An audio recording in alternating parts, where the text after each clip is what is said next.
आइए दोस्तों, आप सभी का जेके कंपटीशन सेंटर में हार्दिक स्वागत है। आज आपके लिए बहुत ही महत्वपूर्ण करंट अफेयर्स लेकर आए हैं जो परीक्षा की दृष्टिकोण से अति ही उत्तम है। आइए देखते हैं पहली खबर क्या है। लेह कारगिल ने मिलाया हाथ। किस चीज का हाथ मिलाया? कारगिल और लेह जिलों ने क्षेत्र के लिए संवैधानिक सुरक्षा उपायों के साथ साथ पूर्ण राज्य का दर्जा पाने के लिए हाथ मिलाया है। 2020 में अपनी ऐतिहासिक बैठक के 8 महीने बाद छठी अनुसूची के लिए लेह पीपुल्स मूवमेंट की शीर्ष संस्था और कारगिल डेमोक्रेटिक अलायंस के नेता भी इस क्षेत्र से एक और लोकसभा सीट और 2 राज्यसभा सीटों की मांग करने के लिए आम सहमति पर पहुंच गए हैं। बहुत ही महत्वपूर्ण खबर है। लेह और कारगिल से संबंधित है, छठी अनुसूची से संबंधित है। इसकी हम मैपिंग भी कर सकते थे और हमेशा करते आए हैं, जो छात्रों के लिए बहुत ही हितकारी हैं। बार बार छात्र इस बात का फोन करते हैं कि आप जब मैपिंग कराते हैं तो हमारे बहुत ही ज़्यादा प्रशंसक होते हैं। उत्तराखंड में जो एसआई का भी कंपटीशन हुआ है उसमें बहुत लोगों के फोन आए कि बहुत ही प्रसन्न जेके कंपटीशन सेंटर से आए हैं। आइए अब इसको एक नया मोड़ देते हैं। छठी अनुसूची आया तो इसका मतलब ये संवैधानिक बात है। अब अनुसूचियां कौन कौन सी हैं इसके बारे में एक बार रिवीजन करते हैं। अनुसूचियां 12 होती हैं। तो पहली अनुसूची कौन सी है?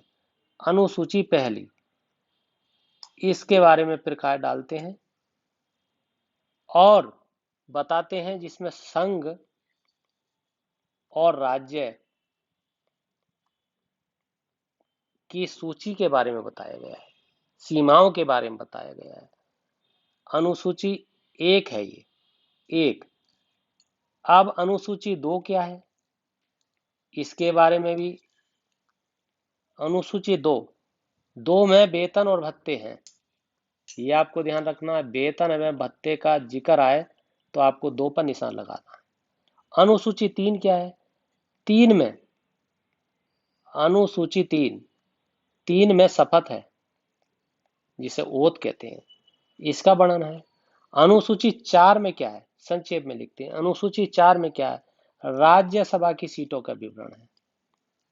राज्यसभा की सीट, राज्यसभा सीट का उल्लेख है। ये आपको निशान लगाना है। यदि 5 आए तो 5 में अनुसूचित जो जनजातियां होती हैं उनके प्रशासन का उल्लेख है। प्रशासन का उल्लेख है, इसके बारे में आपको ध्यान रखना है। अनुसूची छठी क्या है? ये भी आप, छठी है केवल 4 राज्यों के प्रशासन का उल्लेख है। 4 राज्य कौन से हैं?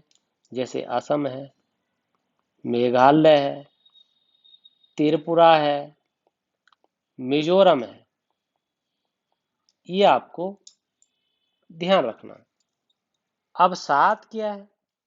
7 में आपके संघ और राज्यों की शक्तियों का, संघ एवं राज्यों की जो शक्ति हैं उनका विभाजन है, उनका बंटवारा है, उनका उल्लेख है। 8 में क्या है? 8 में भाषा है, और भाषा कितनी है? 22 भाषा है। 22 भाषा में जैसे उर्दू है, हिंदी है, गुजराती है, मराठी है, कन्नड़ है, तेलुगु है, मलयालम है। ये सारी भाषाएं हैं जो 22 भाषाएं। 9 में क्या है? 9 अनुसूची में भूमि अधिग्रहण है। भूमि अधिग्रहण कहने का मतलब संपत्ति से संबंधित है। 10 में क्या है? 10 में दल बदल, दल बदल कानून का उल्लेख है। 11 में क्या है? 11 अनुसूची में ग्राम पंचायत का उल्लेख है। ग्राम पंचायत का उल्लेख है। 12 में क्या है? 12 में आपकी नगर निकाय का उल्लेख है। यह आपको ध्यान देना है। इस तरीके से ये प्रश्न आ सकते हैं। अनुसूचियों से संबंधित हर कंपटीशन में प्रश्न आते हैं। यदि आप इस तरीके से करंट अफेयर्स को डील करते हैं तो हर हालत में एग्जाम आपका कोई सा भी हो, हर हालत में आप सफल होंगे। एग्जाम चाहे आपका डी ग्रुप से लेके ए ग्रुप का क्यों ना हो, हर हालत में आप करंट अफेयर्स का एक भी प्रश्न छोड़कर नहीं आएंगे। आइए अगले समाचार देखते हैं। अगली खबर है, दीपक दास को नया महालेखा नियंत्रक नियुक्त किया गया। अब दीपक दास को 1 अगस्त 2021 से नए लेखा महानियंत्रक के रूप में नियुक्त किया गया है। वह सीजे के रूप में कार्यभार संभालने वाले 25 में अधिकारी हैं। वह 1986 बैच के भारतीय सिविल लेखा सेवा अधिकारी हैं। इससे पहले उन्होंने केंद्रीय प्रत्यक्ष कर बोर्ड में प्रधान मुख्य लेखा नियंत्रक के रूप में कार्य किया है। क्या है ये महालेखा नियंत्रक परीक्षा? इससे भी बहुत प्रश्न आते हैं। ये भी एक संवैधानिक करंट अफेयर है। इस पद का जो सृजन किया गया महालेखा नियंत्रक परीक्षक का, वो किसके द्वारा किया गया?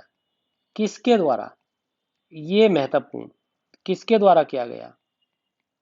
तो इसका आपका उत्तर होगा संविधान के द्वारा। ये आपको ध्यान रखना, संविधान द्वारा।